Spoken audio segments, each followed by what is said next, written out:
but we arrived half an hour ago. Yeah. So when you see the pictures that we've been looking at all day and over the last week or so, what does it make you feel about the royal family, about Britain, about Britain's place in the world? Yeah, you can really see the importance and how much of an impact the monarchy has on citizens here. So seeing all what would have been adverts across on boards and things, it's just all in mourning photos of the Queen, and you just see it everywhere. Are you a royalist? Do you believe in the institution of monarchy? Tough question to ask. On this day, it's a tough question to ask. Yes, they do a lot for the country. I can see that. My views on public funding going to them is probably slightly different, but I know a lot of people view them favourably, and you can really see how many people.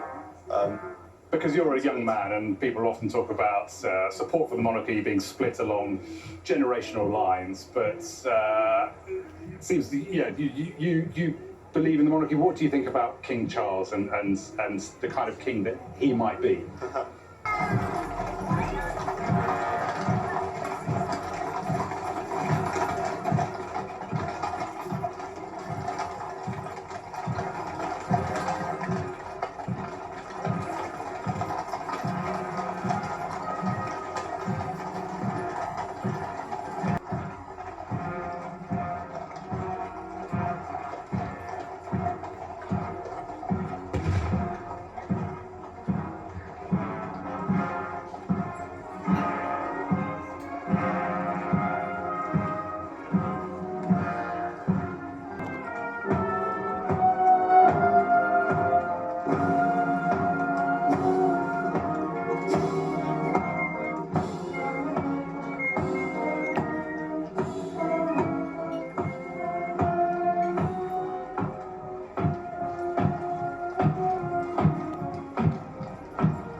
Garter, King of Arms, in his tabard at the rear of the heralds, will later read out all the Queen's titles as she descends into the royal vault. And he will announce and proclaim the new king, as is tradition at the committal of a sovereign.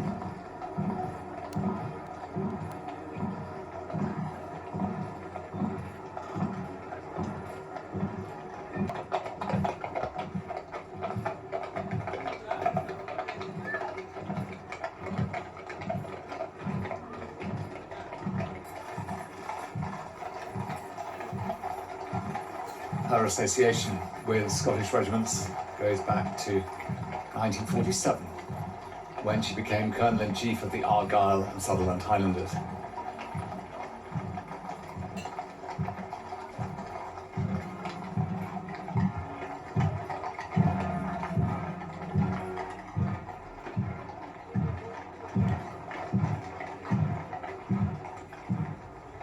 The long walk that stretches right out to the Copper Horse, which shows King George III at the far end, is nearly 3 miles long. And it has been the processional route for Windsor, for royal weddings and for other state occasions. But also each year the Queen would pass down the long walk on her way to racing at Royal Ascot in the summer. It always came during the week that started with the service of Thanksgiving for the Most Noble Order of the Garter. Earlier this year, the Queen became the longest serving member of the Order of the Garter in history. and it is to the heart and religious home of the Order of the Garter, St George's Chapel, that this former sovereign of the order is being taken.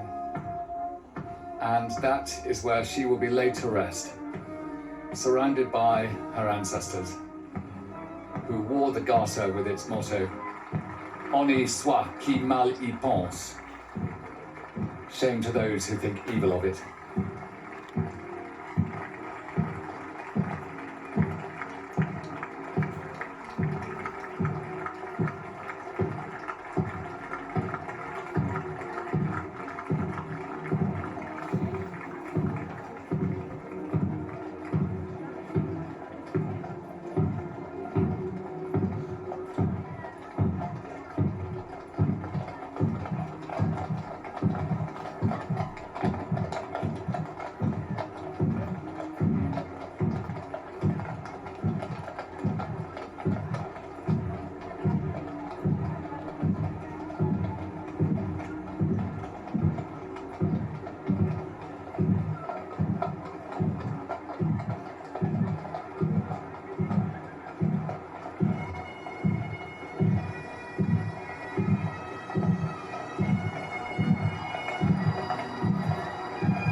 The procession carrying the Queen's coffin and the state hearse is continuing its slow journey along what's known as the Long Walk towards Windsor Castle. Let's just listen in for a moment.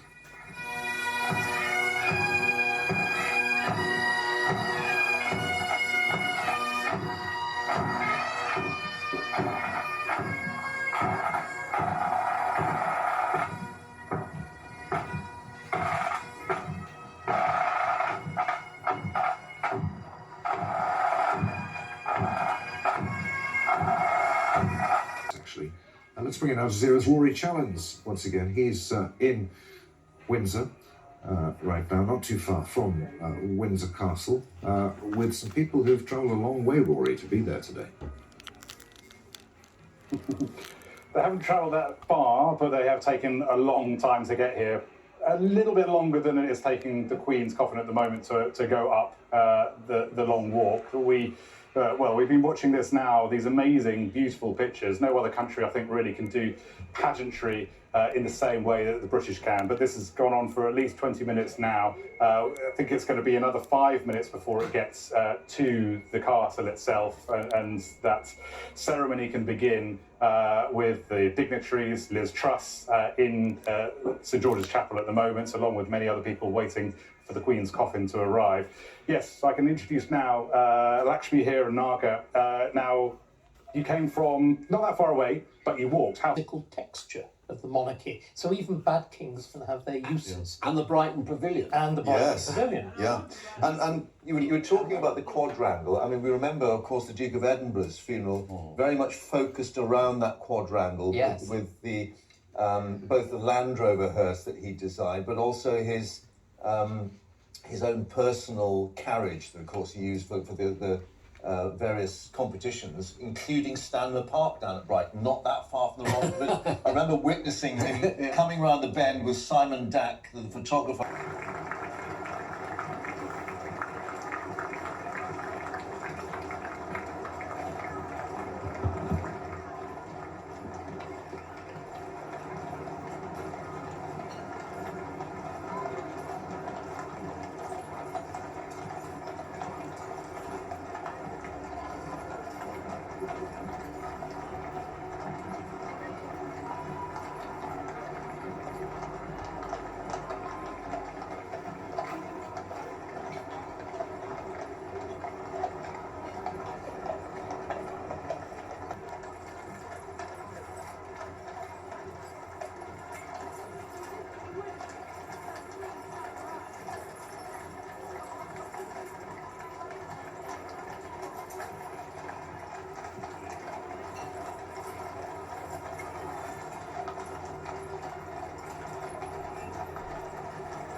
procession will go through the George IV gate into the quadrangle, which is, of course, where the Queen had a birthday parade during the COVID epidemic and many other parades, presentation of colours to various regiments.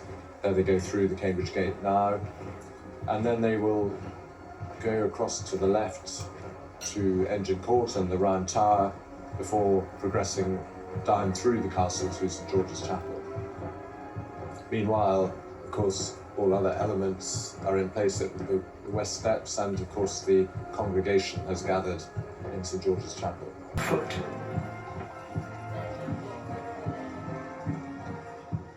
The lifeguards there keep with the procession as it goes through the George IV gate.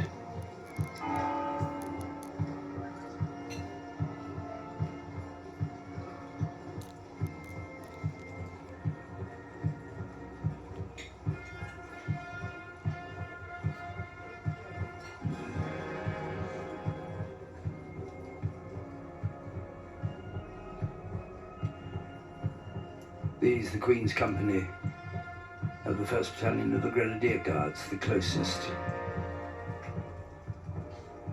to the hearse.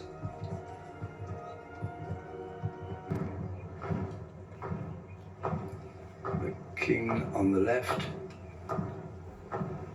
Princess Royal, the Duke of Kent,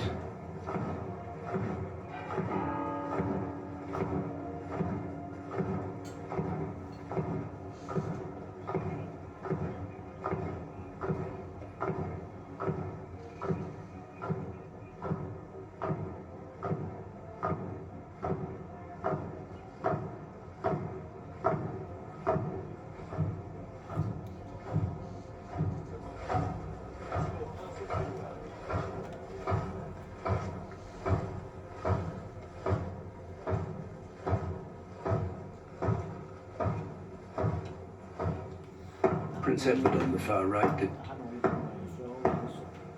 Duke of York in the centre, not in uniform, Princess Royal and the King coming out, the Duke of Sussex behind, the Duke of Gloucester behind him.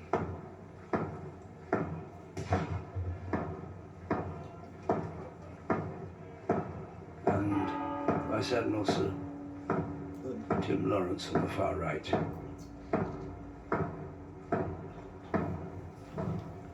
The male members of the royal family and the Princess Royal. The other female members of the royal family will travel by car down to St George's Chapel, not march in this procession.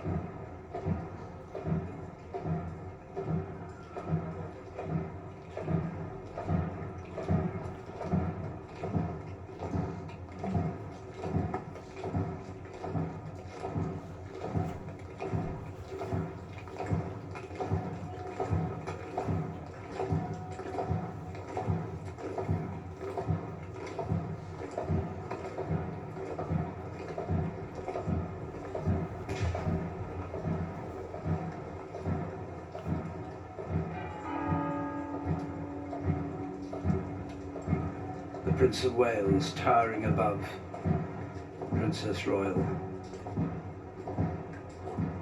Duke of Sussex passing through,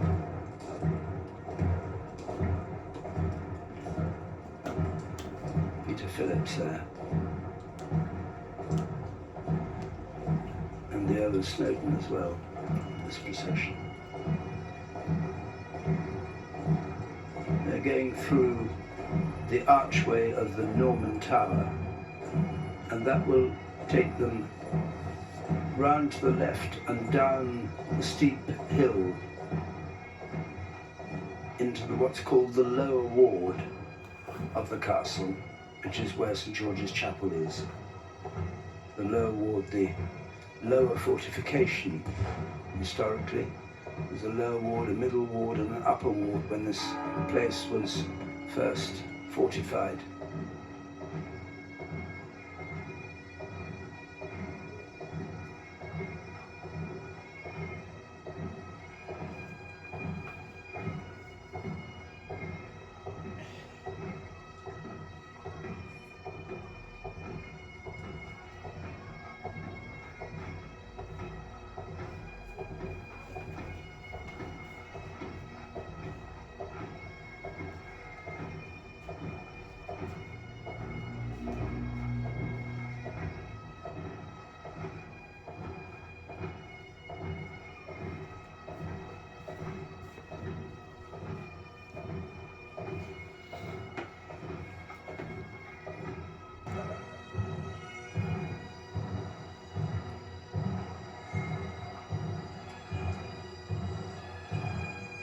procession is on its way down towards the west door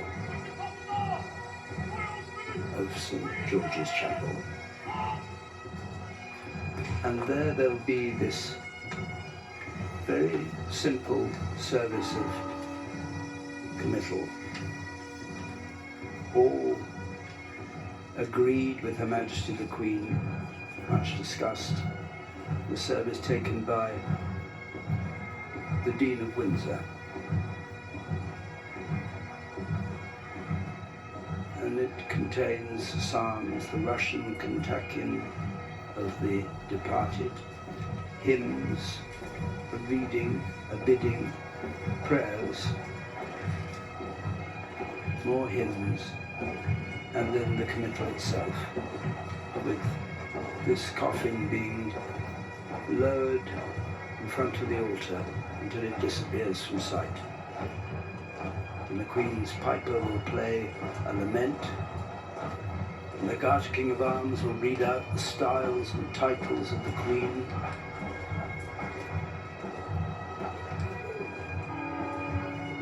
And the regalia presented at the coronation will be removed.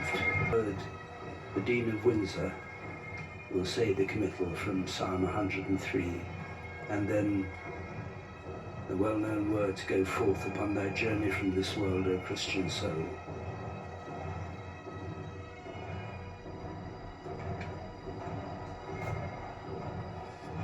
And the final blessing, as everyone stands, will be given by the Archbishop of Canterbury. A very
the hearse enters the horseshoe cloister and stops in front of the steps that lead up to the west door of St. George's Chapel.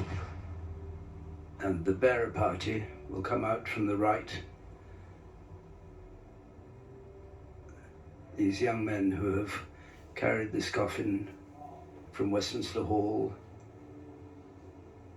carried it down the aisle of Westminster Abbey, and now for the last time will carry it up the steps into St. George's Chapel, where it will, at the end of the service, be laid to rest.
the Earl Marshal and the Lord Chamberlain precede the coffin up the steps.